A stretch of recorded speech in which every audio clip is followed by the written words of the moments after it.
Hey, what's up, everybody? We're back with our next live broadcast. I'm here with my co-host Hunter and Dr. Convissar.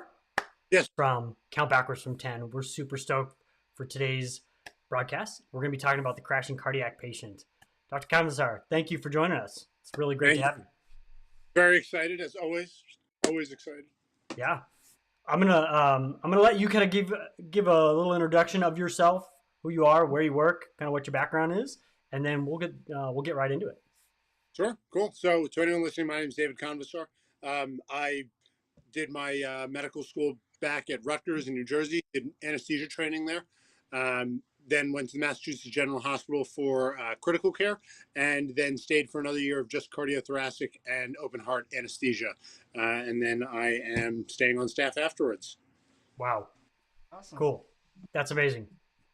Well, congratulations. That's quite a bit. That's awesome. It's been a long run. So yeah, I believe it. Real quick, before we dive into this, I wanted to just let everybody know if you have any question that you actually want to ask Dr. Convissar and you're watching it on any of our various social media platforms, you can leave a comment in the comment section. I can put it up on the screen. We can ask Dr. Convissar and we'll get your questions answered. So cool. Hunter, take it away, buddy. Well, Dr. Convissar, we're super excited to have you. We've watched you on social media and kind of followed you, and you put out great content, and it's very awesome to watch and learned a lot from you. So very excited to have you and get this going. Fantastic. Thank you. Yeah. So today, go on. So I'm glad somebody's learning something from my notes. I have a feeling there are a lot of people out there looking at your notes. So today we're going to kind of talk about the crashing cardiac patient, and what we're kind of talking about is the patient that presents in the cardiogenic shock. This isn't the SCAPE patient. This isn't the patient that we're flooding with nitro or anything like that. We kind of want to talk more about pressors and optimizing them there. So kind of to start, how how are you differentiating when you're seeing these patients, whether it's in the ICU or other places? How are you diagnosing these guys? You know, they come in with undifferential respiratory distress. They look shocky. What are things you're doing to really diagnose? Okay, this is congestive heart failure, and this is cardiogenic shock versus your other shocks or a respiratory distress of other kinds. Yeah, so it's completely reasonable, and especially from your guys' standpoint, because you're seeing them before they get to us, and it's much easier for us because you roll in and you're like, patients in cardiogenic shock. You're like, great, thank you. I don't have to do any of the work, and so it's not. It's weird because it's something that we don't actually think about all that often, except for when we're leaving the operating room and someone is developing it later in the unit. We don't oftentimes get them without that kind of diagnosis. There's a couple of things that I look for. I think the first and easiest, most telling sign is their pulse pressure. So to anybody doing this is um, the pulse pressure is the difference between the patient's systolic pressure and their diastolic pressure. And as we know, a normal pulse pressure is about 40 because 120 over 80 is a normal pulse pressure. And so if you have a patient who has a pulse pressure of like 10, their arterial line or their cuff goes up and down, and the difference is almost nothing. The way that I think about systolic and diastolic pressure are, if you ever remember cartoons from when you were younger, you'd have like Tom and Jerry, and Jerry or Tom, I guess, would step on the hose, and you'd see that big wave of like water coming through the hose. Think of that bubble as your systolic pressure, and then whatever pressure is in the tubing that's not in that bubble is your diastolic. And so, if you have a large difference between your systolic and your diastolic pressure, it means that your left ventricle is able to generate enough pressure to generate one of those big waves, right? Okay. Whereas if you have a very poor functioning LV, the I'm sorry, poor functioning LV, it can't generate that nice big systolic blood pressure. So the very first thing I look at is, what is the pulse pressure? Somebody that has a pressure, even if it's like 90 over 40, is probably not cardiogenic, because it means that that heart can generate a systolic pressure of 90 and overcome the pressure in the aorta. So that's the first thing I look at. Okay. Interesting. Two, I want to look at, the thing that they always tell you is, um, I forget the mnemonic for it because they tend not to mnemonic, but feel their hands, feel their feet, feel their extremities. Are they cool? Because in most other forms of shock, a lot of distributive shocks, if you're having an allergic reaction, if you're in septic shock, you get vasodilatation, especially in the peripheries, because you get all these like vasodilatory mediators, and you get all sorts of kind of capillary leak. And so even though your blood pressure is low, you will get very warm, kind of red hands and feet. But if you have cardiogenic shock, it means that your heart is not able to pump blood to the furthest points away from it, those being your feet, your hands. And so classically, these patients will have cool, clammy hands in the setting of this low pulse pressure. And, you know, it's a good indicator that this is probably cardiogenic shock. Other things you'll see, especially if it's an acute cardiogenic shock from something like a ruptured mitral valve leaflet, or something that causes, or mitral valve cord that causes, immediate backflow of volume into the left atrium and back into the lungs, is a lot of these patients will flash. So it's another thing that can tell you if all of these things are adding together. Their pulse pressure is low, their hands are clammy, and all of a sudden they get very short of breath. It means that that LV can't generate that pulse pressure forward, and it is instead backflowing into the pulmonary artery and into the lungs. And then I don't know if it's becoming more common for you guys in the field, but being able to put an echo on somebody, a butterfly or a Philips Lumify, and be able to look at their heart and see, is the heart beating, is usually a good indication, because you can see what the LV is doing. And then finally, pulses. Even with low blood pressure, in patients that have a good, strong cardiac output, you will be able to feel a palpable kind of pulse. And when you have severe heart failure, it's not always the case.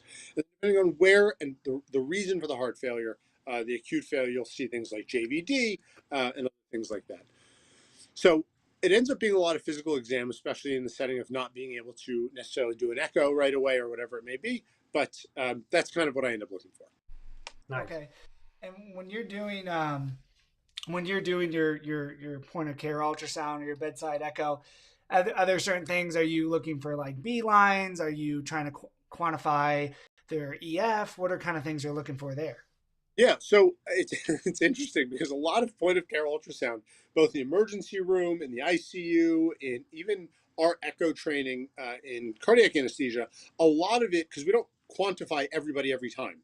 The Okay. kind of the purpose, a lot of it for point of care immediate answers is, have I trained my eye to see what an ejection fraction of 60% looks like versus 30%? Do I know what a fractional area change of 50 versus 20% is? Do I know what severe mitral regurg looks like versus mild mitral regurg? And so Okay. the reason it's becoming important is because after doing so many and quantifying so many, I don't necessarily quantify so much as I look because I've seen hundreds of thousands or thousands of echoes at this point. I'm like, that LV is not working at all, and this person, is in fluid cardiogenic shock. Or it's like, oh, that LV looks pretty good. This might be a mixed picture or something else. B lines can definitely get you to the idea of whether or not there's fluid in the lungs, but that doesn't Sure. necessarily tell you why. Now, it may help support. Oh, my LV is not working, and now the patient's short of breath, and they have B lines. Maybe it's not pneumonia superimposed on their heart failure. Maybe it's just volume overload. Okay. Um, are there any specific labs that you are looking for in these patients that, other than the obvious of troponin and stuff like that? Are there other labs that you're looking at to decipher, how far along the shock they're in, or if this is a cardiogenic shock versus a different shock? Yeah, so I think the supporting lab for it is going to be the BNP a lot of times, which is the brain naturopathic peptide.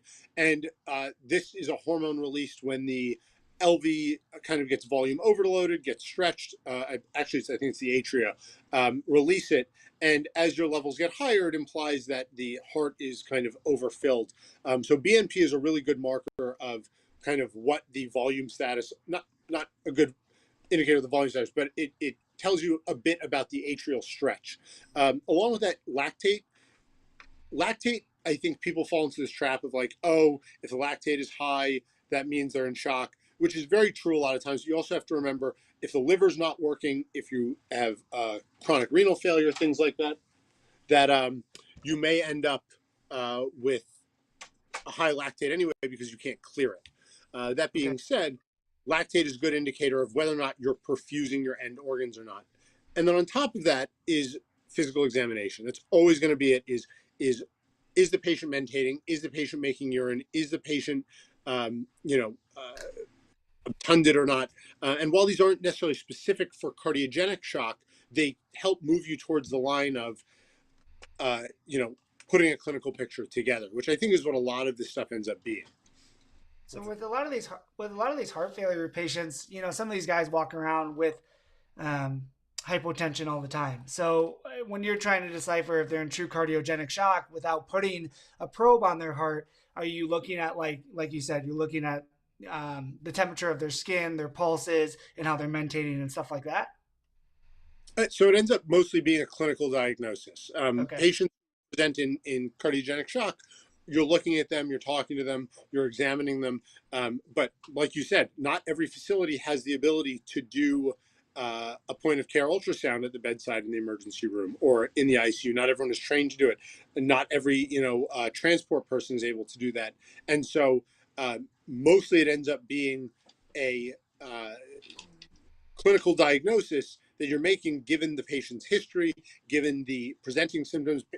Guy says, I have crushing chest pain, and then they don't become asystolic, but they lose their blood pressure or they, start getting cool and clammy. You're like, oh, I don't think this guy all of a sudden developed an allergic reaction to nothing, right? Right.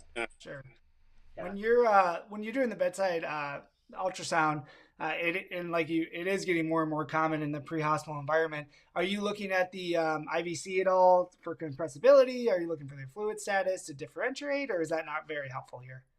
So it depends. So at least in the data, IVC compressibility is really only reliable, at least to my knowledge, and please correct me if I'm wrong or if you see something different, but at the very extremes and the very lows of determining volume status. And when I talk about volume status at any of my lectures, I think of it as it's a big picture, right? there are very few things in medicine, despite what we look at as being single points and like, oh, this patient has a CVP of 11, so it's a little bit high, so they must be volume overloaded.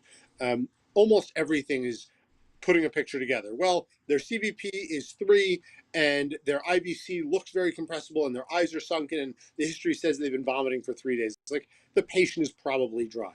But you're going to have a lot of times where you're in the middle where you're like, oh, the patient's CVP is like 11, but they're a liver failure patient. They have a bunch of fluid in their belly and their eyes look sunken, but they have this tremendous cardiac output. Like, are they dry or are they not? And so when you're ultrasounding somebody, you're looking at somebody, part of the question is if they are in cardiogenic shock, there is an amount of time, right? Your IVC may not back up and get swollen with fluid if all of a sudden you go into cardiogenic shock, because there still needs to be that transit of time where volume and pressure backs up into the left atrium, into the pulmonary vasculature, to the pulmonary artery, to the right side of the heart, and eventually back. And the reason that's important is because you may develop symptoms of cardiogenic shock before you start seeing like plethoric IVCs, JVD, things like that, at baseline. Okay. Interesting. Yeah, definitely. Like we touched on, like, field point of care ultrasound is starting to make its way out into the the EMS, even EMS and transport world.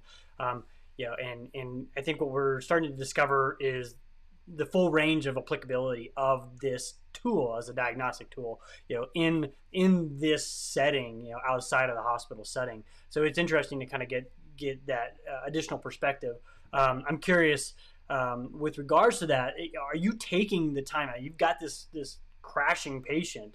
Do you feel like that there is enough value in taking the time to put the probe on their chest, or are you kind of coming to your determination of how you're going to manage this patient, based on your experience in Gestalt and kind of the whole clinical picture, or do you think that there's enough value in taking the probe and using it?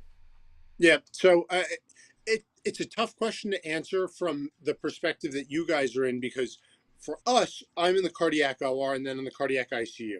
I know that this patient had aortic valve surgery, and if all of a sudden something starts to happen, I know generally focusing what is going on.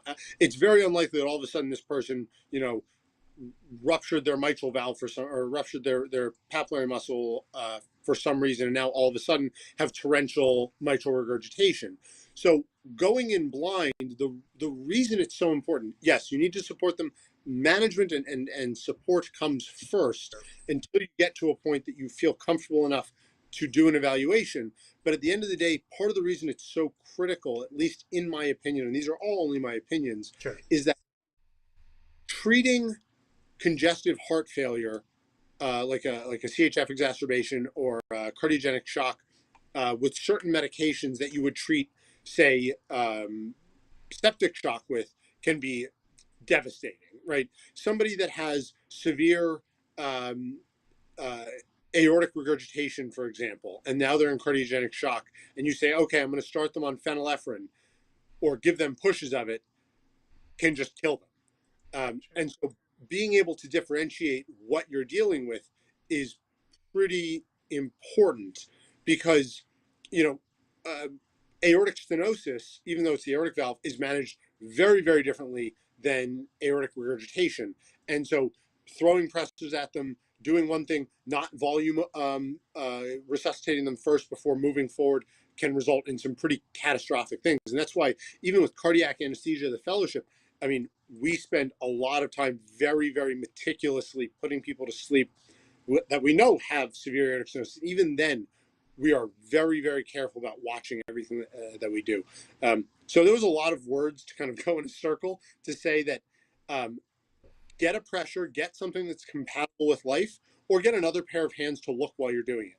Because if you have a heart that's slugging away because it's actually, they're having an allergic reaction and it happened very suddenly versus an MI, it can cause a lot of issues. So yeah, great, that's cool.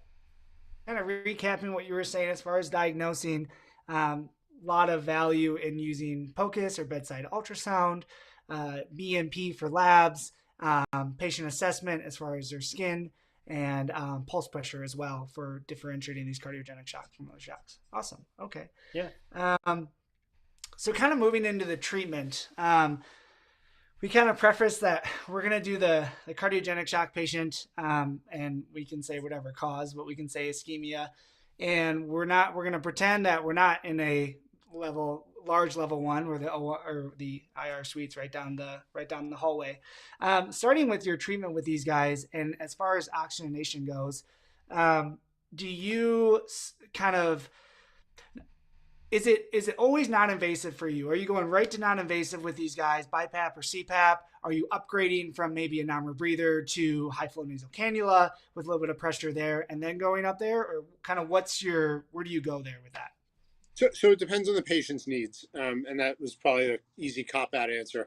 But a lot of time, I opt to try not to intubate these patients early or positive pressure if you don't have to, because if we think about the way we breathe normally, you take a breath, your diaphragm contracts and moves cephalad, and caudally, and your lungs, as a result, expand because there's less pressure in the pleural space against them, and that creates a slight vacuum effect between the atmosphere and the lungs, which allows air to flow down a pressure gradient. That is also super important for venous return to the right side of the heart. When you take a breath, as your lungs diaphragm moves down, your lungs expand, there's less pressure on the heart as well. And what this results in is increased venous return to the right side of the heart, which means that there will be increased flow to the left side of the heart, provided that your heart is working. As soon as you put somebody on positive pressure, you encounter two problems.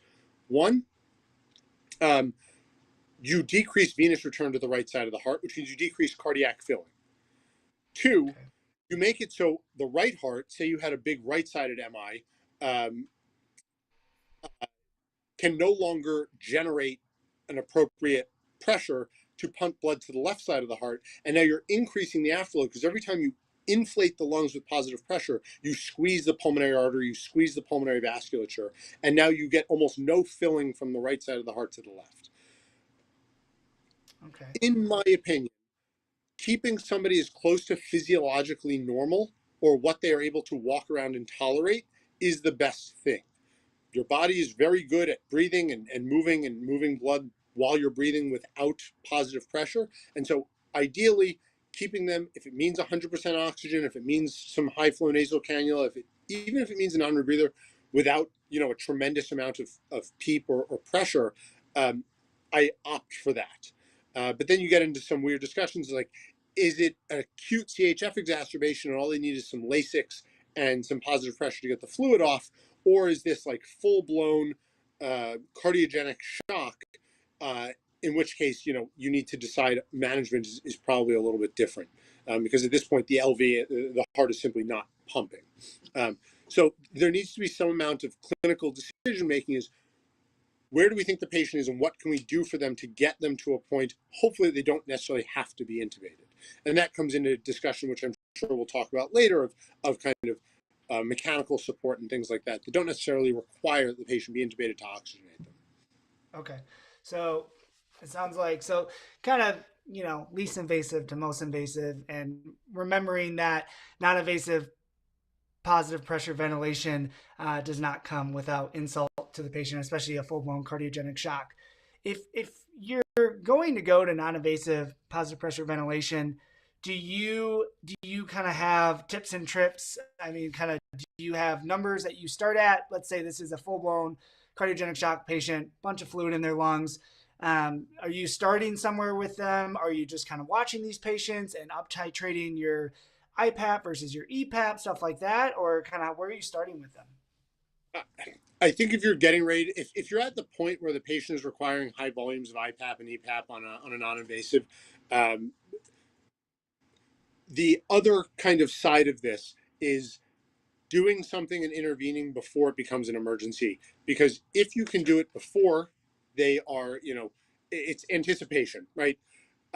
If you think this person is not going to make it from point A to point B safely, and that they're going to crash in the middle, I would opt for putting the tube in and positively ventilating them with good pre-oxygenation while they can cooperate, while they can breathe, good deep breaths beforehand, and that if you get into trouble trying to intubate or whatever it may be, that you are not sitting there with a dropping saturation. And that goes for any patient, not just cardiogenic patient. If you think a patient is not going to tolerate it, I anecdotally prefer to get a secure airway in, because if I can do it with some amount of breathing room and some cushion with my oxygenation and my saturation, the last thing I want to do is now have to try and intubate them with zero reserve.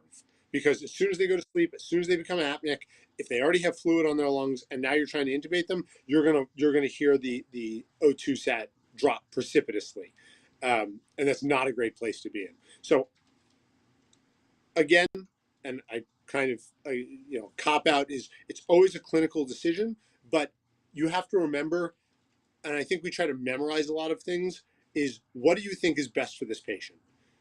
If you think you're going to get into this helicopter or get into this transport vehicle and move them, and there is even an ounce of possibility that they're going to crump in the van or in the helicopter, put the tube in, treat their pressures, get volume off, get them Lasix, give them inotropic support, and get them across. But if you have to deal with that crashing airway on top of this patient, you're going to be in a whole lot of trouble beyond that. Also remembering that hypoxia is not free, not just from like the neuro standpoint, but hypoxia is not good for the lungs because you end up vasoconstricting a good amount of the pulmonary vasculature. It's going to make it harder for your right heart to pump. It's going to make it harder for your left heart to fill. And so it's a balancing act. So a bit of clinical acumen and gestalt and be like, do we think we're going to get from point A to point B safely? And if not, Right. I tend to opt for a more conservative approach. So obviously, kind of what you're saying is intubation is not something we would love to do with these patients, but don't find yourself in a situation where you have positive pressure ventilation, you're on high amounts of it, and now you have a situation where you have a hypotensive patient requiring high amounts of positive pressure ventilation that now needs intubation. So right. do it before you get to that point. I think it gets you into trouble. I think if you're transporting a patient that's requiring a lot of PEEP before going from hospital A to hospital B, there should be a strong consideration for intubating them before making the trip. Okay. Okay, well, that's good to know. We kind of want to touch on the kind of more curiosity on the non-invasive patient. Definitely, I'm sure you do it as well. Do you ever use a degree of sedation with these patients to increase their compliancy with the mask? Do you try fentanyl, ketamine, Versed? Yeah, so we don't a ton of it. Part of the rationale is patients who are on BiPAP or CPAP or non-invasive.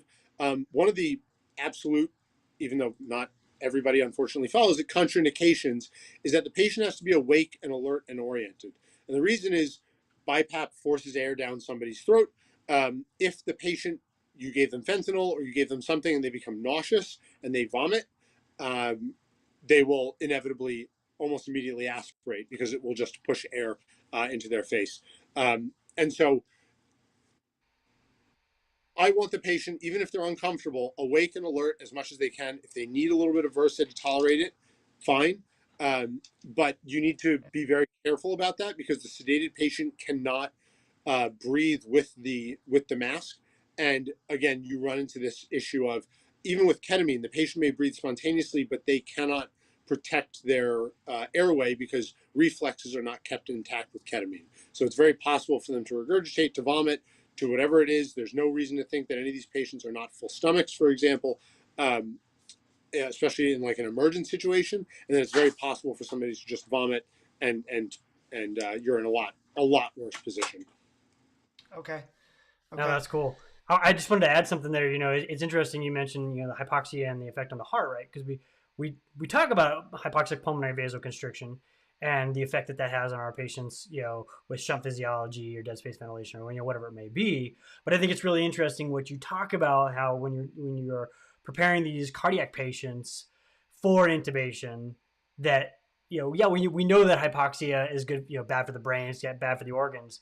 But it's interesting that what you point out is that I don't know, for whatever reason, you don't hear it talked about too much that if you induce hypoxia during your aptic period or whatnot, now you are adding more strain to the heart, not just because of the hypoxia, but also from the sequelae with the vasoconstriction of the lung. So that's a really interesting point. There's a concept that we talk about in transport a lot, and I'm sure that it's not just in transport. It's this predicted clinical course, right? And I hear it a lot when I talk with providers. They talk about all the indications for RSI, but they oftentimes will fail to recognize that that predicted clinical course is also an appropriate indication. It is better to manage that airway prior to them being hypotensive or being hypoxic, right? Like you said, it gives you that cushion so that you're not behind the eight ball. So I love that point that you made. I mean, if somebody is in the operating room or wherever it may be, if I think that they're going downhill, the best case scenario in both situations is, okay, they get a little bit better and you don't need to intubate them, or you intubate them and they get better and you take the tube out. Versus the worst case scenario is you've put the tube in and they're not getting better and you move to like more advanced airways, versus you don't put a tube in and they crump and now borderline asystolic because they're hypoxic. And it's interesting to anybody, and I don't know what experience you two have had, but even in pregnancy, we will pre-oxygenate patients or denitrogenate patients for 5 minutes before putting them off to sleep if they need to be induced for general anesthesia for labor or for whatever it is. And just from the belly and the uterus, rather, pushing up on the diaphragm and the decrease in total lung volume or lung residual capacity, they desaturate immediately. And that's somebody that has properly been pre-oxygenated. And so, again, everyone is going to kind of have their own threshold for what they consider reasonable or what they can get to and from.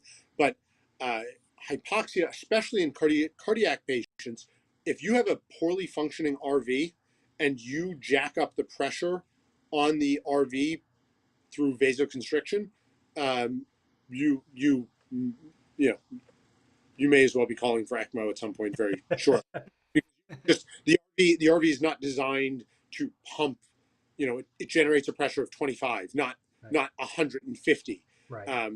And if all of a sudden all of your vasculature in parallel is squeezed off, there's nowhere for it to go.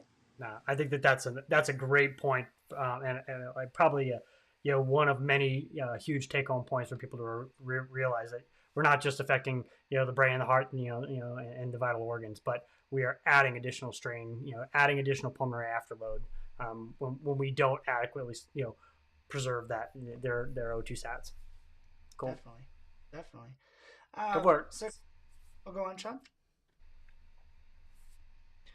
So kind of moving forward, as far as hemodynamics with these patients, cardiogenic shock with low blood pressure, let's kind of talk about your pressor choices. Are you going to start with Levophed to try and get their coronary perfusion pressure up and then add on your inotrope? Or do you go right to an inotrope and start that? Where do you kind of go with the algorithm as far as your pressor requirements? Yeah, so it's almost always right to epi.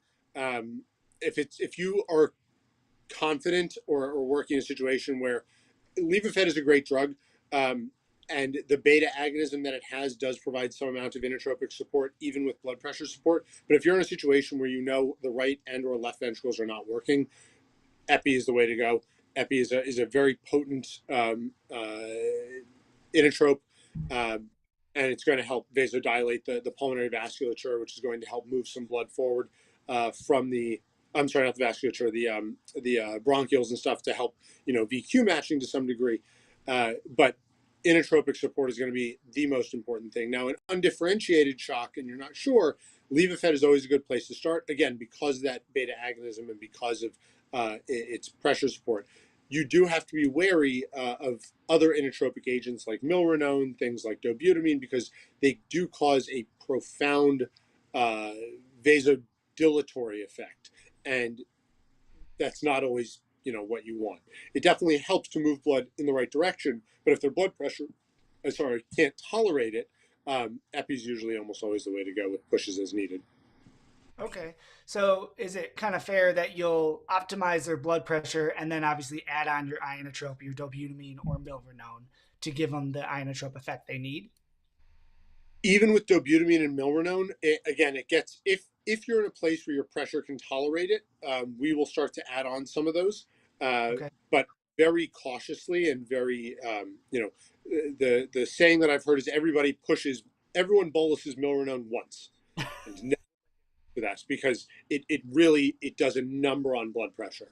Um, Okay. we use milrinone again in lighter doses when we need, and then I don't know if you're able to in transport, but a lot of times even patients are transported with like Velitri, or other kind of things, uh, for pulmonary vasodilation. Nitric oxide can really help move blood from the right to the left side, provided the left side is able to move blood forward. Okay. Is there ever a time when you're solely going to use dobutamine or milrinone without the effects of epinephrine, if the blood Not pressure can tolerate it, or is it always in not in a conjunction? cardiac situation. Again, my thoughts and my experiences, it's epi is always first, and you can always peel it back later, and that oftentimes happens. There's lots of patients who have chronic heart failure that go home on milrinone infusions, um, and they live like that. But first line, until you get to a point, where your pressure is tolerable, I am almost always going to epi first. Okay. Do you have a preference with dobutamine versus milrinone? We definitely see both a lot in the transport environment. I understand that milrinone is excreted through the kidneys, and the half life seems to be longer on that one. Do you have a preference because dobutamine is easier to titrate on and off, or is it just It, luck of the draw? it ends up being an institutional thing. I think the best place to see this is kind of when patients come off bypass, especially from heart transplants. Everyone has kind of a different cocktail that they use. Some places are milrinone, some places are dobutamine, some places are one or the other. Some places will come off on a little bit of both. Um, I think that milrinone has a much more profound effect on the vasoactivity of vasculature. Dobutamine is a little bit more forgiving, and like you mentioned, doesn't last quite as long. In the pre-hospital situation, I haven't actually been in one, so I don't know what it's like in that situation. Um, Sure. but I would be more so for high dose pressure with epi, and then seeing, okay, if we're on 20 of levo, zero point zero 0.04 of vaso, and 10 of epi, and they're still just maintaining a blood pressure of like 95 over 60, they're probably not getting milrinone, because Okay. they won't have a blood pressure anymore. Sure. Even at that point, you may even be reluctant to start dobutamine, um, and may have to move to like mechanical devices, because they just won't tolerate it. So, is there That was a good a segue.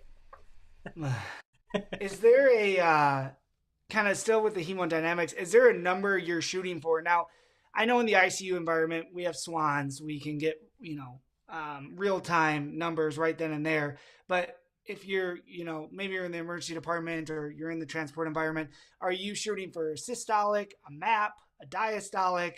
Is there It's something almost you're looking for? two things. One, we want pulsatility.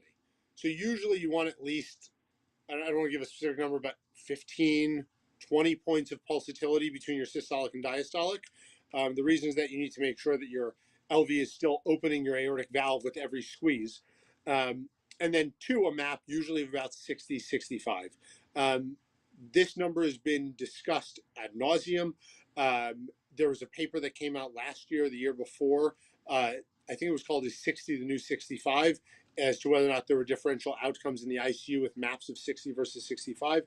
But again, and I know it's a terrible cop out answer, it's going to depend on the patient, in that if you have a patient with a history of CVAs or strokes, I may be pushing for a higher MAP because they need to have that higher brain perfusion. If you have a patient that you're afraid has chronic kidney disease and you don't want to box their kidneys, they may need a MAP of 70, 75 to hopefully prevent some amount of that renal injury afterwards.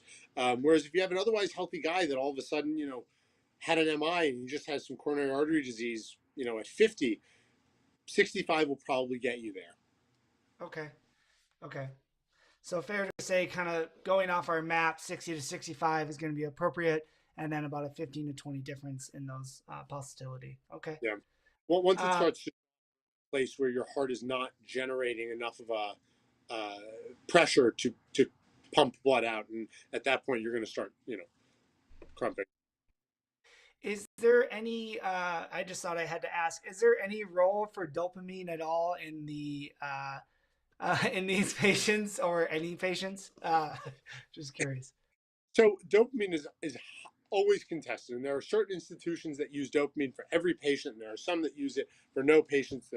There. I can tell you conclusively, to my knowledge, there is no data that says that it improves renal perfusion and improves kidney outcomes. What dopamine is good for is increasing heart rate, and the reason this becomes important, not necessarily in acute. Well, it depends on the reason for cardiogenic shock, but you have to remember that the heart is really bad at augmenting its cardiac output when it can't pump well. So after bypass, for example, with cardiac surgery, the heart is very stiff. It's swollen because it's been ischemic.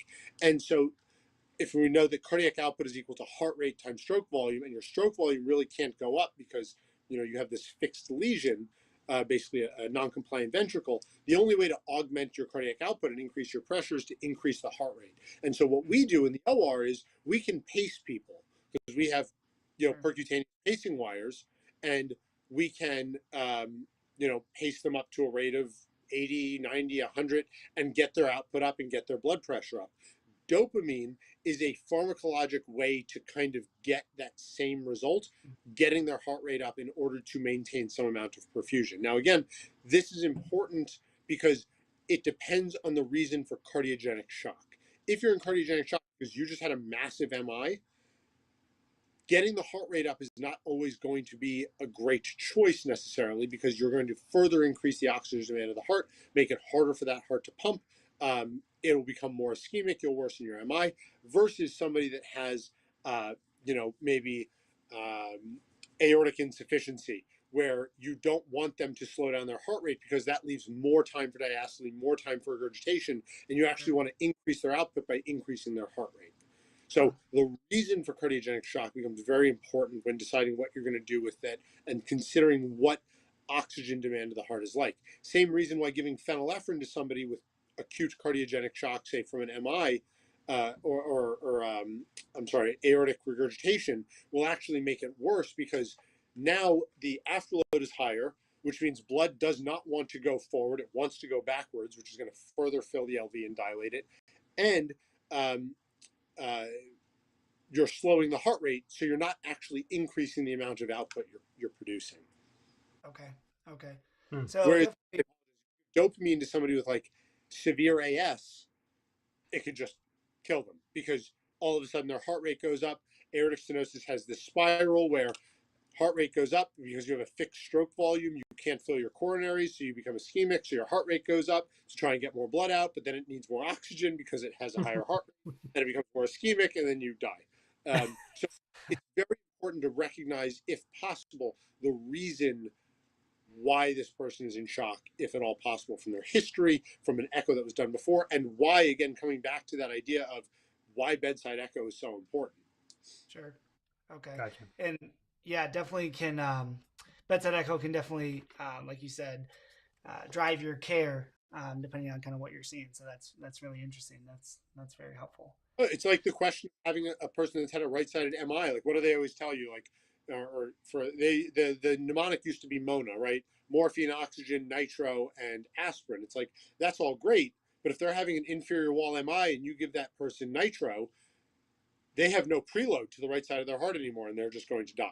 Right. So there should be thought and conscious decision making as to why you're putting somebody on something or approaching something the way you are. Yeah. Okay.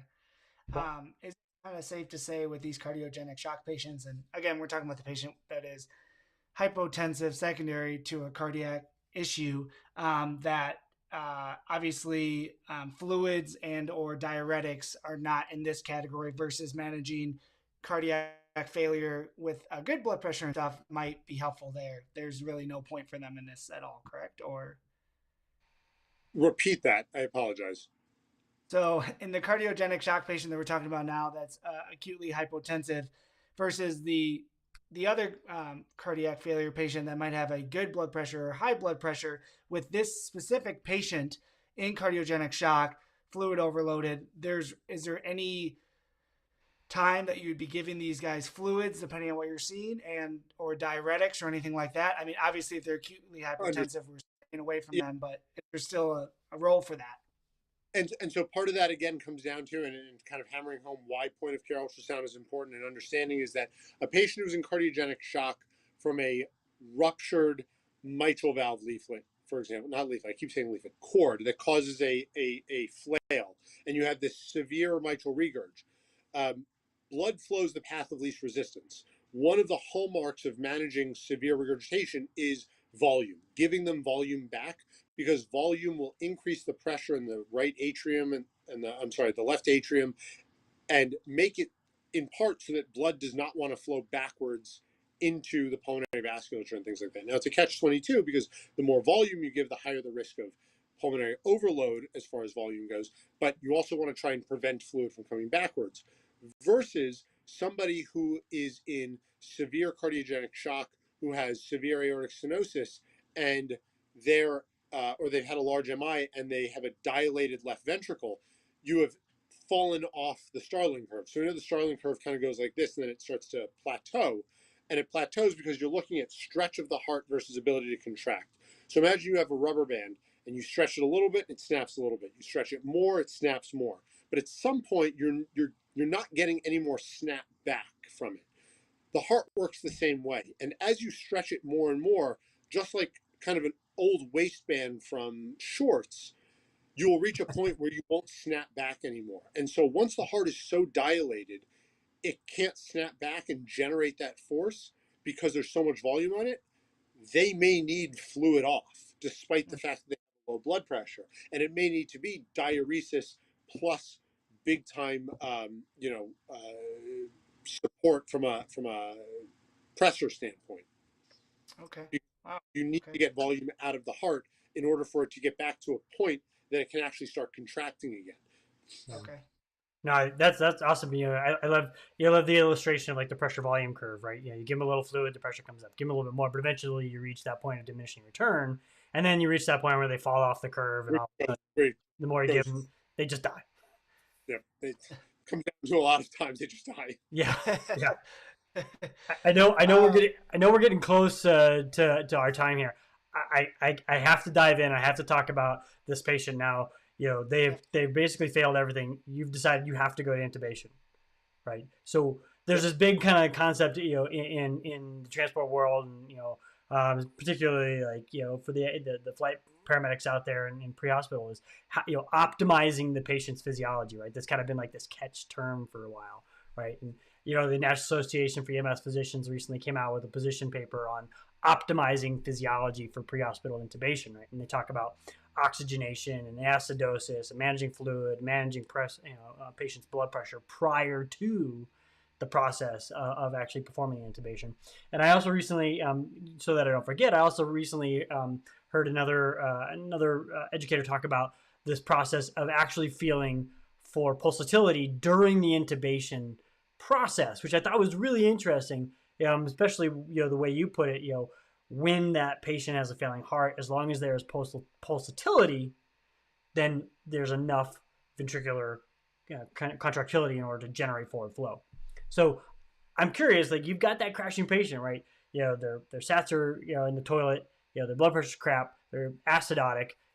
What are you doing? What is your process that you go through to optimize them before you actually pull the trigger, push the paralytics, and actually pass the tube? Yeah, so this is something that we deal with a lot in our intubations, and it's probably one of my favorite things to talk on is kind of airway management in the critically ill. And it's like, how do you go about doing this? I think the first step is always checking a pulse because I like to know what that baseline pulse is. The reason is, especially for you guys who don't have an A line, and I've gotten into arguments with people about this, where they're like, "Oh, you're saying that if you feel a pulse and then all of a sudden you don't feel a pulse later, you're going to start CPR." It's like, well, maybe if they have a thready pulse and the cuff is cycling, then yeah, I might end up starting CPR. But I want to know what that baseline pulse feels like, because when we go to put the tube in shortly later, I want to know if things have changed, because if all of a sudden I don't feel a pulse anymore and that cuff is cycling, I'm like, we have changed something dramatically. So I want to know my baseline. So obviously psyching and pressure before. 3, if you can give them bicarb if they're super acidotic or acidemic rather, and it will help, because remember that as you become more acidemic, your pressors do not work very well. So you want to, like you said, optimize. If you can optimize their pH, get their pH up, um, it will help your pressors and inotropes work. Things like calcium can be very helpful in this situation, specifically for your cardiac patients, because calcium is going to help generate some amount of contractility. And then one thing that I do is, if your pressors are already on, I will actually bolus some pressor. If I'm on epi or levo, and what I'm looking for is a change in their blood pressure.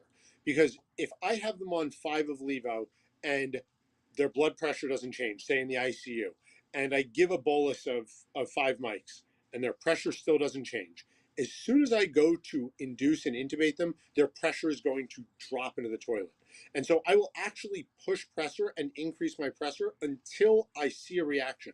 Because if you think that this is your blood vessel, in order to get, and it's filled halfway up, say you're empty, if you squeeze down a little bit, you're still halfway or 3/4 empty. You're not going to see a rise in pressure. And so it means that if I dilate them, I'm going to absolutely send them into the toilet. So I will intentionally push pressure, go up on my drips until I see that I've squeezed them enough to increase their blood pressure. Because as soon as I induce them, and as soon as I put them on positive pressure, I know I'm going to drop their pressures. If you have a patient that's super dry and it's not cardiogenic, they need volume beforehand. And a lot of people will rush to intubate if patients are altered. It's like, oh, they're altered. It's like, the guy's 75. He's been vomiting for 3 days. His eyes are sunken. You gave him a liter of fluid back, not 3 liters yet, and you go to intubate him. Well, what happens? There's no venous return to the right side of the heart. They arrest. So I want to make sure that I try to almost get it into a position where I know what's going to happen when you induce an intubate. You drop your preload, you drop your blood pressure 100% of the time. What can I do to counteract those effects? I can give some amount of volume, and I can support their pressure and inotropic support. And I'm just looking for that inflection point. How much is it going to take to make them maintain their blood pressure? Because I know it's going to drop. Okay. I think that's awesome, right? Because so often we talk about like giving push dose pressors to bridge them onto an infusion, but I like what you're saying. Like this is kind of the opposite, right? Yeah, you might be giving them push dose. Yeah, you're gonna get them onto a drip, but you're actually then giving them additional push dose in order to kind of, like you said, reach that inflection point and start seeing that effect. I will start them as soon as I walk into a room in an ICU. If they're not on an if they're already not on levo and they need to be intubated, the first thing is start levo at 5, start levo at 8 while we're prepping, and I want to see what happens to the pressure. Because if it doesn't move, it means that there is no volume in the tank, and as soon as I do anything, they're going to cry. So I'm using it as my measuring stick to see how much it's going to take for them to not completely, you know, crap the bed Yeah. when. No, that's awesome. So interesting. So you may obviously we talk about Levo is kind of like our go-to as well, push pressure. But you mentioned calcium. So are you are you thinking about using calcium kind of preemptively in these patients in order to kind of give them a little bit inotropic bump to kind of like as you put it, kind of combat the negative effects of intubation? Not just in intubation, but in general, patients end up hypocalcemic to some degree, especially those in heart failure. Calcium is a very potent vasoconstrictor, although it may be transient, and it's a good inotropic agent because your heart uses a whole lot of calcium to contract as much as it can. So calcium, can be an immense blood pressure support agent on top of kind of all of this stuff. That's awesome. That's really cool. You know, You also mentioned like optimizing pH and maybe coming right in and giving them some bicarb. I'm curious, what is your threshold for pH? Because like some guidelines will say 7.2, some will say 7.1. I've even heard people say 6.8. What I'm curious what your threshold is to go. This patient's acidotic to the point where I need to do something about it right now. Again, this is going to sound terrible because it's always going to be, it's always going to be, hedging to some degree. But uh, I am not waiting for somebody to be 7 or 6.8 or 6.9 before I'm giving bicarb. If I am in a position, even if their pH is 7.25, and my pressors don't look like I'm on 20 of levo or 15 of levo, zero point 0.04 of vaso, 5, 10 of epi, and their pressure's still not coming up, nobody has died of a pH of 7.5, right? That's not going to happen. And so I'm going to give them bicarb because getting that pH up is going to help with vascular tone. It's going to help with your pressors, and nobody's going to be like, people will say their pH was 7.2, their blood pressure was low. Why didn't you do anything about it? Nobody's going to be like, their pH was 7.2. Why did you give them bicarb? It's like, because their blood pressure and everything came up. Yeah. Right. But you haven't killed anybody by giving an amp of bicarb when they're already acidic. Good to know. No, that's cool. I guess one last question with regards to kind of optimizing this physiology before doing the intubation. I'm curious, how do you feel about using BiPAP? And I know obviously we talk about that patient who, they need to be conscious, they need to be alert, they need to be engaged, they need to be able to protect their airway. I'm curious, what your thoughts are with respect to using that, excuse me, that non-invasive, that BiPAP or CPAP to help pre-oxygenate them, and maybe even during that apneic period, or not, obviously not the apneic period, but if you happen to choose ketamine kind of during that immediately pre-induction phase, still keeping them on the BiPAP or CPAP to support their oxygenation. Yes, so we actually do that. I will, if they have a BiPAP on and they have to be intubated, I will leave the BiPAP on literally until I'm ready to put the blade in someone's mouth. So leave it on because it's the best seal that you're going to get. They're getting oxygen. As soon as we push our drugs and our RSI drugs, whatever it is, and mask comes off. But 100% leave, so long as they're there, I leave it on. And again, because it comes down to best case scenario, worst case scenario. Sure. Best case scenario, take it off, you put a non-rebreather, and they're like kind of getting 100%. Worst case scenario is they aren't, right? BiPAP, so long as you take it off at an appropriate time, they should be as oxygenated as they're going to be. Cool. But I think probably one of the most important things about intubations, especially as it comes to things like this, is there is I guess a fear, and this happens with everybody in the OR, residents, tending sometimes, this fear of like, I can't intubate, and panic ensues. Put an oral airway in and mask ventilate. And if you can mask ventilate the person, you have all of the time in the world.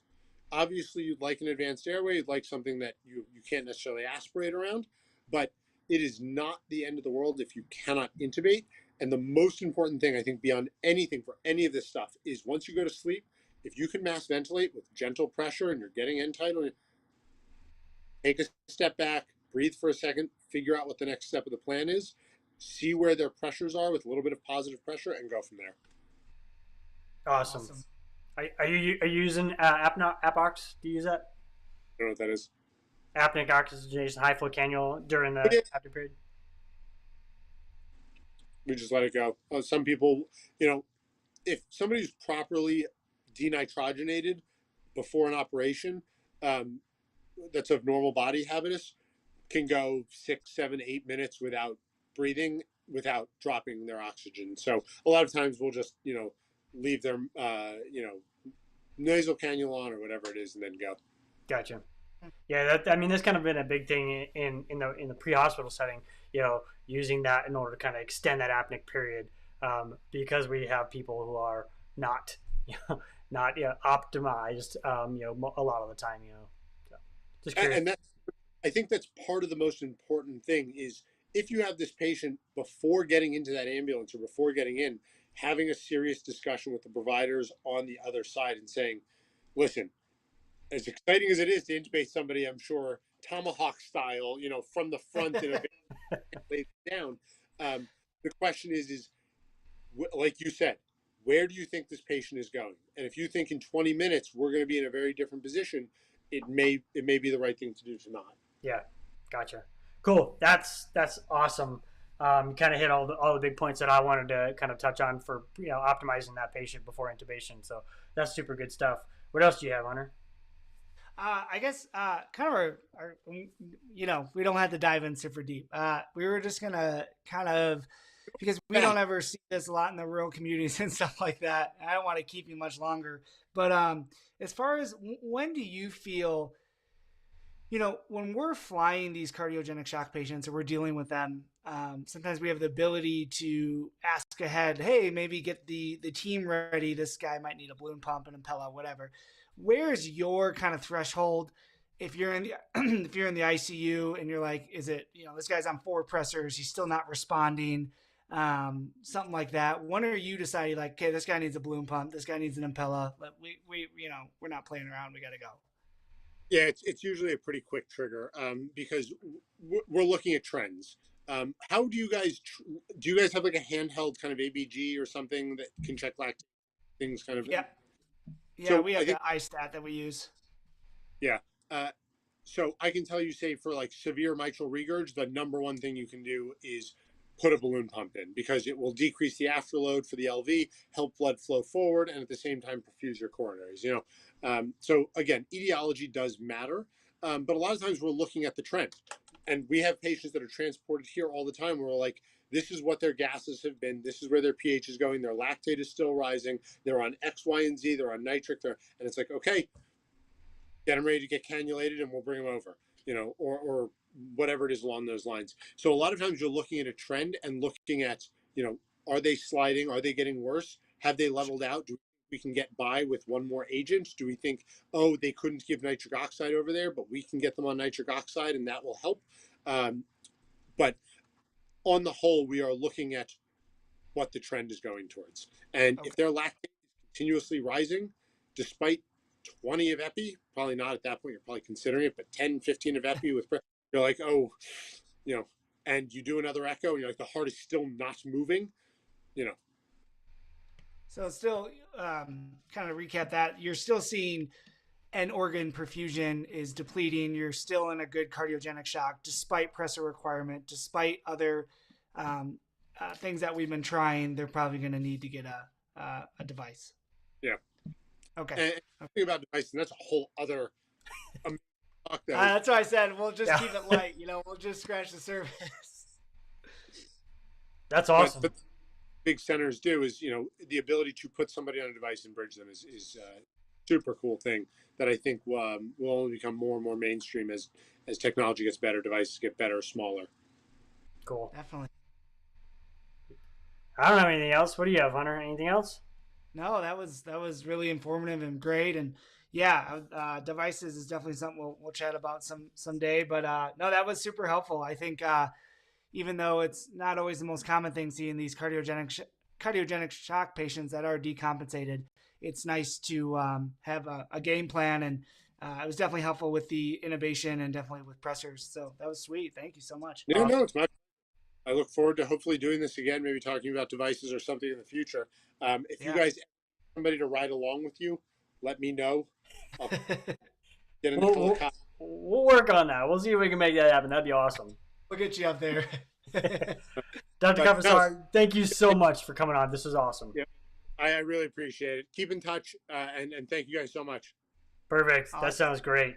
Guys, stick around for just a little bit. We're going to it's going to be a little bit before we can actually get the QR code up for the Con Ed. There was so much packed into this broadcast. We got to go ahead and kind of sift through it, pull out the key parts, put together the quiz. So it'll be up in the next 24, 48 hours. Again, Dr. Convissar, I cannot tell you how much I appreciate you coming on the show. This was awesome. I'm sure everybody out there is going to love it. So thanks again. If anybody reaches out or has questions, they can feel free to contact me through Instagram or email or whatever it is. I'm always happy to talk, get on the phone with whoever. So perfect. Thank you. Yeah, where would people go to find you if they want to reach out to you best? What's the best place? Oh, the Instagram at count backwards from 10. or anesthesiacbf10@gmail.com. It's just anesthesia count backwards from 10. Sweet. Cool. Cool. Awesome. Have a great night, guys. Thank you so much. Thank you. Have a good night yourself.